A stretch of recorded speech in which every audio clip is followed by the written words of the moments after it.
Hey guys, making this video for anybody that has an '07 to '14 GMC, Chevy, or pickups, Yukons, Tahoes. But this video is for exhaust. It's for anybody that's not trying to spend a lot of money. So what I have here is I have stock exhaust manifolds. I still have the cats on. Still got the original Y pipe on both sides, and then still got my third cat. And coming down, I did a muffler delete.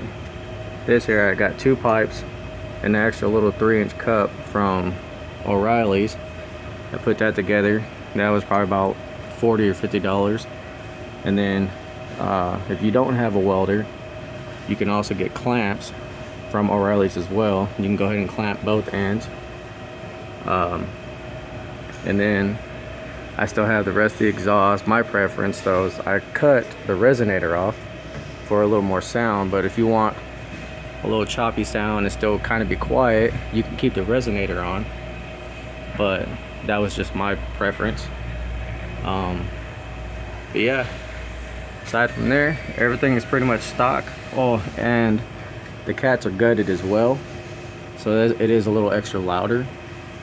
It didn't take much but a little time, no money. But the only expenses you'll probably spend on is a couple pipes, a few clamps, and you know, if you already have a sawzall, you can go ahead and just cut that dude out and then clamp in the pipe. Alright, if you just give me a second, I can go ahead and get you guys started and show you guys what it sounds like with stock exhaust manifolds. The stock cats, well, gutted out cats, and a resonator and muffler delete.